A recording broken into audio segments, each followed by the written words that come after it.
बिस्मिल्लाहिर्रहमानिर्रहीम। अस्सलाम वालेकुम वरहमतुल्लाहि वबरकातुहू। My dear brothers and sisters, आज हम बात करेंगे हया के बारे में, यानी मॉडेस्टी।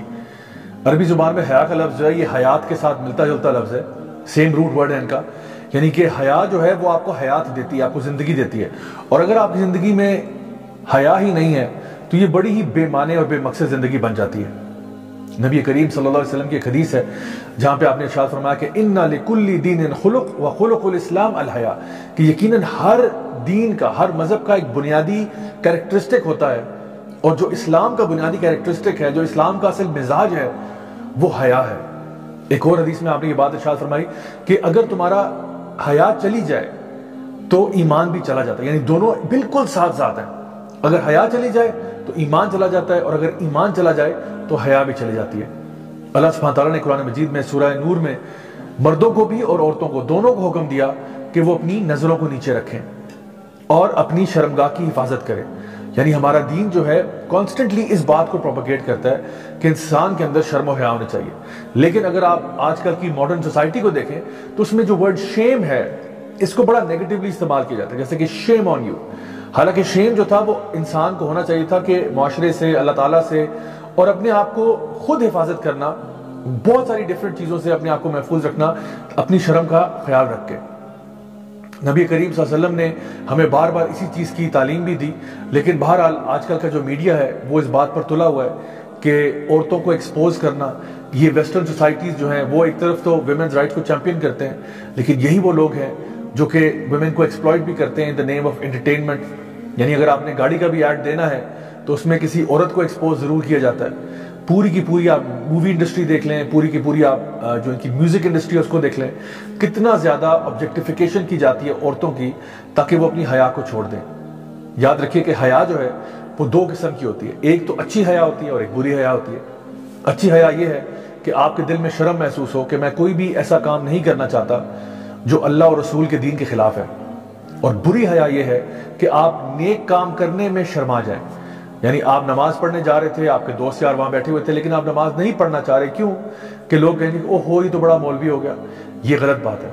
या कोई ये कहे कि तुम बहुत नेक हो गए, हम बड़े गुनाहगार हैं जो तुम उठ के नमाज पढ़ने जा रहे हो। तो कभी भी नेकी को करने में हया नहीं होनी चाहिए, लेकिन बुराई को करने में लोगों की भी हया होनी चाहिए, और अल्लाह ताला से सबसे ज्यादा आपको हया होनी चाहिए। चाहे आप अकेले में इंसान बैठा हो, उसको मालूम हो कि मेरा अल्लाह तो मुझे देख रहा है। इसलिए ये चीज़ बड़ी अहम है हम सबको फॉलो करने के लिए। एक बहुत ही ज़बरदस्त किताब है सिलसिला मुफ़्सिदातुल क़ुलूब शेख सालेह अल मुनज्जिद की, जिसमें वो दो बहुत ही खूबसूरत वाक़यात का जिक्र करते हैं जो मैं आज आपके सामने पेश करना चाहता हूँ। छोटी छोटी सी दो स्टोरीज हैं। पहली स्टोरी जो है वो रबिया बिन खतीम की है, जो हमारे सलफ़ुस सालिहीन में से बहुत ही नेक और मुत्तकी शख्स हुआ करते थे, और उनका लोग जानते थे कि वो कितने तकवा वाले हैं, अल्लाह से डरने वाले हैं। तो उस ज़माने के जो यहूद थे उन्होंने ये फैसला किया कि अगर हम चाहते हैं कि मुसलमान यूथ को करप्ट किया जाए, मुसलमान यूथ को राह से हटाया जाए, नेक राह से, तो उसके लिए अगर हम लोग रबिया बिन खतीम को करप्ट कर लेंगे जो कि उनके रोल मॉडल हैं, तो फिर यूथ के लिए भी करप्शन की तरफ जाना आसान हो जाएगा। तो उन्होंने क्या किया, उस इलाके की सबसे खूबसूरत लड़की को तलाश किया जो कि एक तवाइफा थी, और उसको ये कहा कि हम तुम्हें पैसे देते हैं कि तुम जाके रबिया बिन खतीम को अपनी तरफ माइल करने की कोशिश करो। वो लड़की जो थी वो इंतहाई खूबसूरत थी। उसने मस्जिद के बाहर वेट करना शुरू किया। रबिया बिन खतीम वहाँ से निकलते हैं, उनके पीछे पीछे चलना शुरू कर देती है। जब आप अपने घर तक पहुँचे तो उसने पीछे से शेर व शायरी में कुछ ज़बरदस्त किस्म के कलिमात इरशाद फरमाए और ये कहा कि क्या तुम नहीं देखना चाहते मुझ हसीन औरत की तरफ, मैं तुम्हारे लिए यूँ कर दूंगी, तुम्हारे लिए ऐसा कर दूंगी, तुम्हारी ज़िंदगी में बहारें आ जाएंगी, और बड़ी बड़ी ऐसी प्यारी और खूबसूरत बातें उसने करना शुरू कर दी। अब एक तो लड़की खूबसूरत है, ऊपर से उसकी आवाज़ बहुत सुरीली है, ऊपर से वो जो कलाम पढ़ रही है वो ऐसा है कि जो दिल को पिघला के रख दे। रबिया बिन खतीम पीछे मुड़ के देखते हैं और उसको अशार में ही जवाब देते हैं कि ए औरत, वो दिन कैसा होगा जब तेरी ये खूबसूरती चली जाएगी, वो दिन कैसा होगा जब तू दुनिया से चली जाएगी और तुझे फिर कब्र के अंदर दफना दिया जाएगा, वो दिन कैसा होगा जब मुनकर और नकीर तेरे साथ कब्र में दाखिल होंगे और तुझसे सवाल पूछेंगे, मन रब्बो का, बता तेरा रब कौन है, माँ दीनों का, बता तेरा दीन क्या है, मन नबियों का, बता तेरा नबी कौन था जिसको तू फॉलो करती थी। और अगर तू जवाब ना दे पाई उस दिन तो सोच के तेरे साथ क्या सलूक होगा कब्र के अंदर, और फिर तू अल्लाह के सामने कैसे जाएगी क़यामत वाले दिन। कभी सोचा तूने कि उस दिन तेरा क्या मामला बनेगा। वो औरत इतनी खौफसदा हुई इस पूरी बात को सुन के कि वो वहां से भाग गई। रबिया बिन खतीम वो थे جو کسی حال میں بھی اپنی حیا کا سودا نہیں کر سکتے تھے۔ ایک اور شخص ابو بکر المسکی کا واقعہ بھی شیخ صالح المنجد اپنی کتاب میں ذکر کرتے ہیں، جو ہمارے سلف الصالحین میں بہت ہی نیک اور اخلاص والے، اللہ سے ڈرنے والے شخص ہوا کرتے تھے۔ ابو بکر المسکی خود بتاتے ہیں کہ میں جب تقریباً 16-17 سال کا تھا تو میری ایک کزن ہوا کرتی تھی جو کہ بہت خوبصورت تھی اور میں اس میں انٹرسٹڈ بھی تھا۔ عمر میں وہ ان سے بڑی تھی، لیکن کہتے ہیں کہ میں اس میں انٹرسٹڈ تھا اور وہ کنفرم میرے میں انٹرسٹڈ تھی، کیونکہ اس نے باتوں باتوں میں یہ بات کا اظہار بھی کیا ہوا تھا۔ لیکن ابو بکر المسکی نے کبھی اس بات کا اظہار اس کے سامنے نہیں کیا تھا۔ تو کہتے ہیں ایک دن کیا ہوا کہ اس نے مجھے انویٹیشن بھیجا کہ جی ہمارے گھر پہ ایک دعوت ہے، سارے فیملی ممبرس کو بلایا ہوا ہے، تو آپ بھی تشریف لے آئے۔ تو ابو بکر المسکی نے کہا کہ ٹھیک ہے جی، میں بھی وہاں پہ چلا گیا۔ اچھا، جب وہاں پہ جاتے ہیں تو کہتے ہیں کہ میں نے دیکھا کہ وہاں پہ کوئی بھی نہیں تھا سوائے میرے، اور ایک دم سے وہ دروازہ جو ہے وہ بند کر دیا اس نے، اور اس نے مجھے کہا کہ میں تو کب سے اس انتظار میں تھی کہ آپ اور میں اکیلے ہوں۔ ابو بکر المسکی جو اللہ سے بہت ڈرنے والے تھے، ان کو خیال آیا کہ اب میں یہاں سے کیسے نکلوں۔ انہوں نے جواب میں کہا کہ اگر آپ سچ پوچھیں تو میں بھی آپ میں بہت انٹرسٹڈ ہوں، اور مجھے بھی بڑی خوشی ہے کہ ہم دونوں آج اکیلے ہیں اور ایک ساتھ ہیں، لیکن چونکہ میں یہ ایکسپیکٹ نہیں کر رہا تھا، مجھے تھوڑی سی مہلت دیں کہ میں ذرا واش روم سے ہوں اور ذرا فریش اپ ہو کے پھر آپ کے پاس میں آتا ہوں۔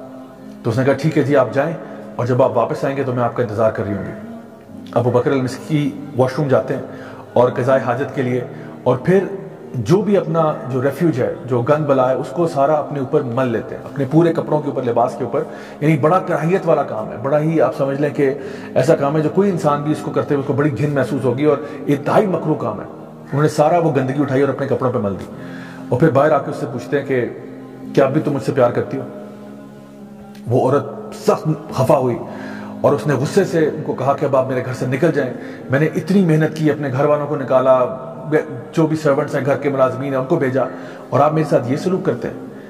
ابو بکر المسکی نے جلدی سے دروازہ کھولا اور وہاں سے نکلے اور دوڑتے دوڑتے اپنے گھر واپس چلے گئے۔ کہتے ہیں کہ میں نے اپنا لباس چینج کیا، غسل کیا، وضو کیا، اس کے بعد میں نے نماز پڑھی، اللہ تعالیٰ کے آگے گڑ گڑا کے دعائیں کی اور معافی مانگی کہ اللہ مجھ سے غلطی ہو گئی۔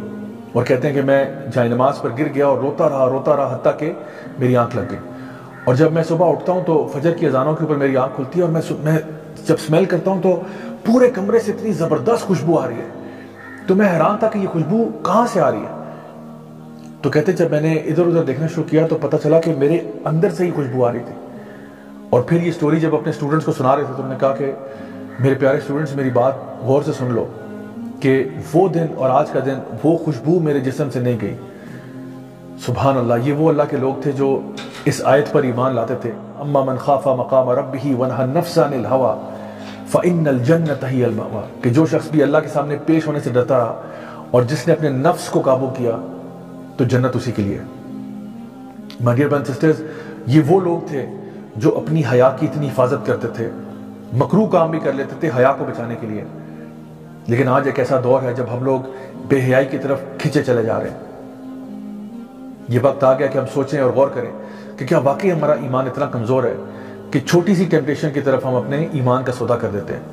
میری دعا ہے کہ اللہ تعالیٰ ہم سب کو باحیا رکھے، ہمیشہ دین اسلام پر چلنے کی توفیق عطا فرمائے، اور ہم سب کو جنت الفردوس والا بنا لے۔ Until next time, this is me, Raza Zawlak, signing off. Wassalamu alaikum wa rahmatullahi wa barakatuh.